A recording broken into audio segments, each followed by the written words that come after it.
Assalamualaikum warahmatullahi wabarakatuh. Apa kabar semua sahabat belajar? Semoga dalam keadaan sehat dan semoga sahabat belajar selalu mematuhi protokol kesehatan. Jangan lupa cuci tangan, jaga kesehatan, dan minum air putih yang banyak. Oke, kembali lagi. Sekarang kita akan tetap masih sama.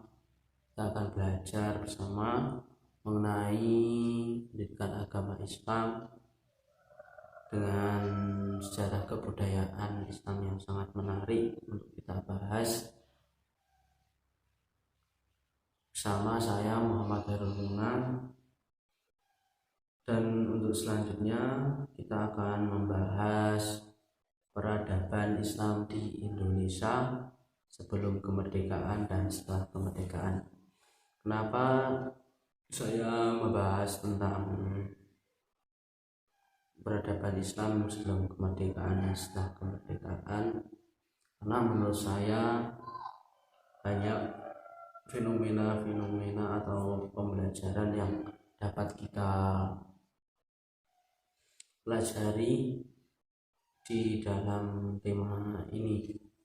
Tidak usah lama-lama, kita akan melanjutkan pembelajaran kita. Peradaban Islam sebelum kemerdekaan, yang pertama adalah birokrasi kemerdekaan.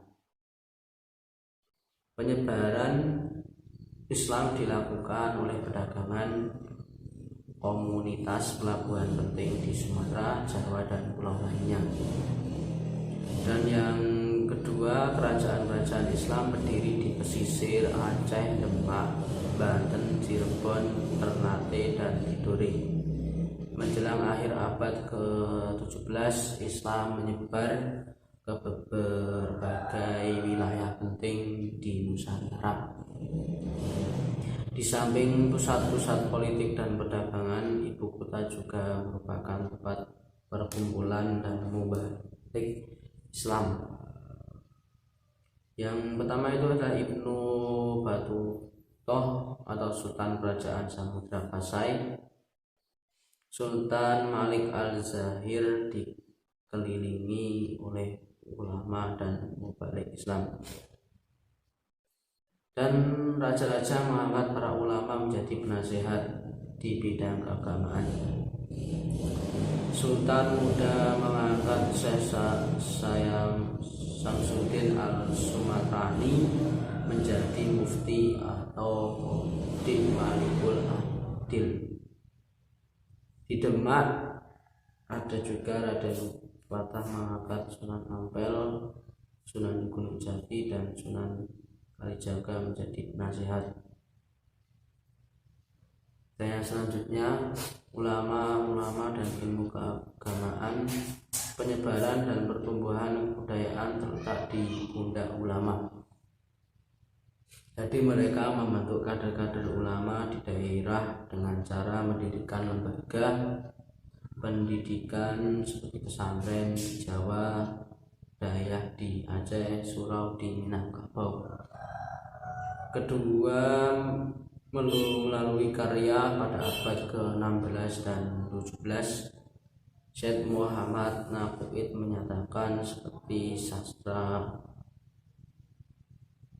oleh Hamzah Mansuri atau tokoh sufi dari Barus. Dan di Sumatera terdapat karya Asrarul Arifin fil Bayan ila Suluk wal Al-Tauhid, uraian singkat tentang sifat-sifat dan ilmu kalam menurut teologi Islam. Dan untuk selanjutnya, arsitek bangunan. Hasil bangunan pertumbuhan masjid di Indonesia menunjukkan keistimewaan denahnya yang berbentuk persegi, 4 bujur sanggar dan kaki yang tinggi, serta pejal atapnya bertumpang 2. 3. Lim atau lebih dikelilingi parit atau kolam di serambinya. dan bagan-bagan lain seperti mihrab dengan lengkungan kalamakoro dan mimbar yang mengingatkan akan ukiran-ukiran pola teratai Mustopo atau Momolo kalau bahasa Jawanya, menunjukkan seni bangunan tradisional yang telah dikenal sebelum datangnya Islam. Antara lain Masjid Kuno Demak Sendang Dhuwur, Kasepuhan Cirebon, Masjid Agung Banten, Baitur Rahman Aceh, atau Masjid di Mantingan Sendang Dhuwur menunjukkan pola-pola yang ambil dari tumbuhan dan hewan yang corak tertentu yang sudah dikenal di Candi Prambanan dan beberapa candi lainnya. Dan untuk peradaban Islam setelah kemerdekaan, Badri Yatim mengungkapkan seawal kebangkitan nasional posisi agama sudah dibicarakan kaitannya dengan politik dan negara. Indonesia mau dijadikan negara Islam atau sekuler seperti halnya Turki dan oleh Mustafa Kemal. Hal ini terlihat sebelum kemerdekaan, misal pendapat antara Soekarno dan Agus Salim. Kemudian pada tahun 1930-an, kemudian Muhammad Nasir pada 1940-an dengan munculnya BPUPKI yang menghasilkan Piagam Jakarta. Setelah kemerdekaan, sidang-sidang hasil konstituante hasil pemilu 1955 Masehi yang berakhir dekret Presiden 5 Juli 1959, yaitu kembalinya UUD 1945.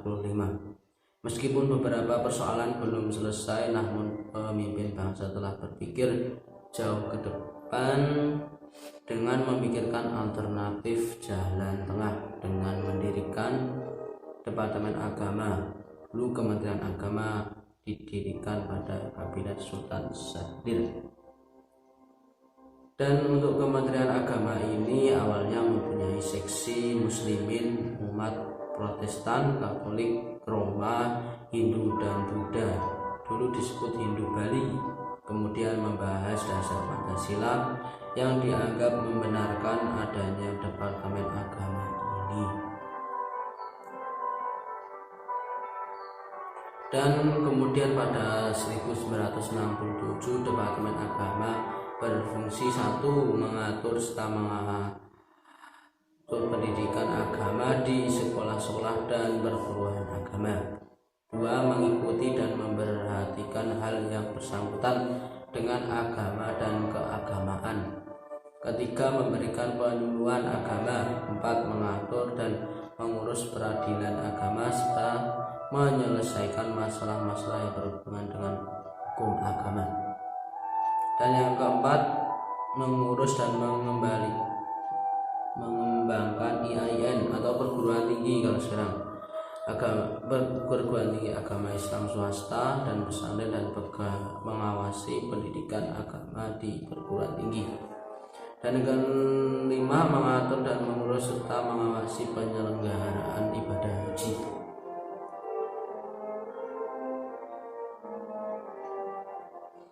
Dan pada perkembangan selanjutnya berdiri di direktorat seperti Dirjen Bimas Haji dan Umroh, dan Dirjen Bimas Katolik, Dirjen Bimas Kristen, dan Balitbang Agama dan Pusdikat Pegawai. Dan yang selanjutnya tidak hanya itu, selain Kemenak juga dibantu MUI awal berdirinya pada tahun Soekarno untuk menjamin keamanan di Jawa Barat 12 Juli 1958 yang diketuai Panglima Militer setelah pulih dan pemberontak DITII 1961 Masehi. MUI bergerak dalam bidang di luar keamanan seperti dakwah dan pendidikan. Kemudian berdiri MUI terpusat pada 1962 Masehi. Tujuannya pembinaan mental, rohani, agama, dan masyarakat. Dan untuk pembahasan terakhir itu pada 21 sampai 27 Juni dilakukan musyawarah nasional di 1 MUI di Jakarta yang dihadiri Majelis Ulama Provinsi yang memfungsikan MUI 1 memberikan fatwa dan nasihat mengenai masalah keagamaan dan kemasyarakatan kepada pemerintah dan umat Islam umumnya sebagai amar ma'ruf nahi munkar untuk ketahanan nasional. Dan untuk yang nomor 2, memperkuat ukhuwah Islamiyah. Jadi mereka memelihara kerukunan antar umat beragama dalam mewujudkan persatuan dan kesatuan bangsa. Nomor 3, mewakili umat Islam dalam konsultasi antar berumat beragama. Nomor 4, berhubungan antar ulama dan pemerintahan atau umarok serta menjadi penerjemah timbal balik antara pemerintah dan umat guna mensukseskan pembangunan nasional. Yang terakhir, pada periode pertama 1995 sampai 1980-an dan periode kedua 1980 sampai 1985 dipimpin oleh Profesor Hamka. Dan mungkin cukup sekian, semoga sahabat belajar bisa mengambil pembelajaran dari peradaban Islam di Indonesia sebelum kemerdekaan dan setelah kemerdekaan, dan semoga bermanfaat untuk sahabat belajar dan buat kita semua. Jangan lupa untuk sahabat belajar dimanapun kalian untuk selalu subscribe dan like dari channel sahabat belajar. Semoga channel ini bisa berkembang dan bermanfaat bagi semuanya. Dan untuk next video selanjutnya kita akan membahas tentang membahas berbagai belajar yang menarik. Mungkin cukup sekian dari saya. Assalamualaikum warahmatullahi wabarakatuh.